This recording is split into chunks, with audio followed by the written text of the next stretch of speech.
How long have you been in education? About 28 years. I taught special education, for years. Junior high principal. I've been a junior high assistant principal. I've been a middle school principal. I've been an assistant superintendent. I mean, I've had wore a lot of different hats.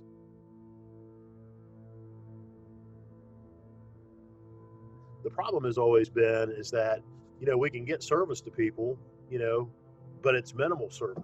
If you take a student that has, a low quality hotspot or, some type of Wi-Fi that lives out, in the middle of nowhere, basically, or not even necessarily out in the middle of nowhere, lives in an area where it's got, has a poor signal. I mean, they can't download, you got a speed issue and then you've got a capacity issue.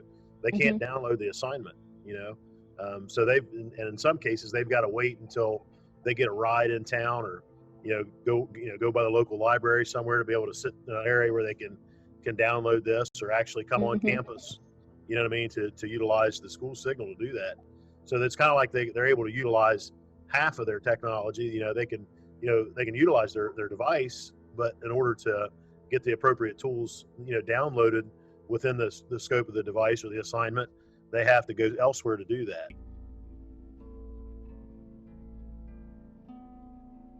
It sounds like you said 10 to 12 years ago. It sounds like not much has really changed.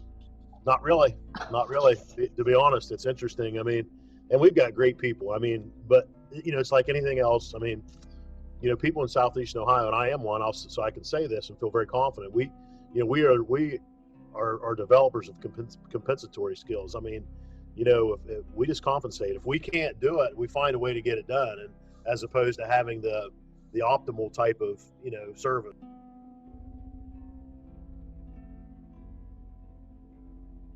We had drop-off points. We had folks that could would come to the different schools, different locations, the middle school, the high school, the elementary school, pick up assignments.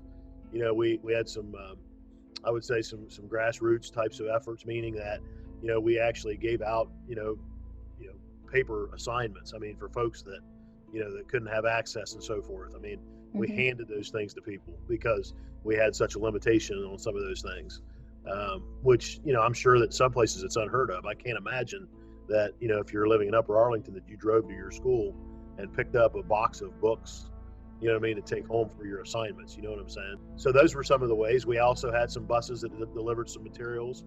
We had staff members, both certified and classified staff members that did home visitations. They actually went out to the homes and took things, everything from assignments to food, so.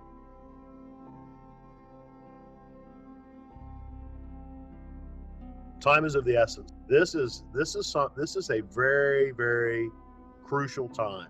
And if we don't get this taken care of in a timely manner, I gave you the example 10 years ago. All right. We sat at Crooksville High School when I was a high school principal, and we had devices in our hands.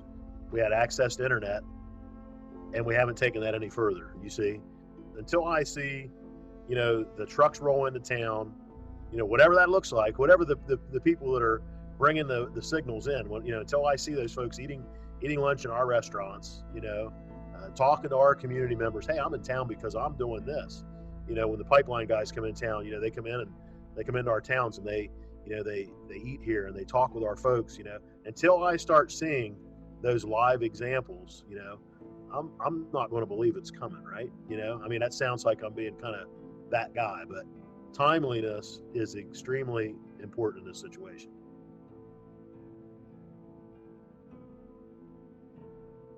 This is one of the greatest places to live in the world. Might be the safest place in the world to be, right? But we have folks that don't have water. We have folks that are hungry. We have folks that they don't have anything to eat for whatever reason, right, wrong, or indifferent reasons. Okay, we've got issues here, and so sometimes I think when folks prioritize broadband for us here, they put broadband down on the bottom of the list somewhere.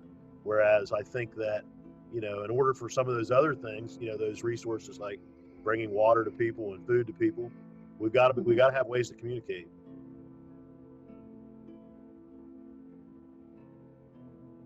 It's unfair. I mean, and I don't want to, and I'm not boohooing, or I don't ever want to be known as the guy that is whining and so forth. I don't want to do that. but at the same time, I mean, we're not, we're talking about kids. I mean, we're talking about, folks that are the future of, of our country. They're our, our leaders in our communities. I mean, our kids deserve this. I mean, they deserve to have access to the same things that others have access to.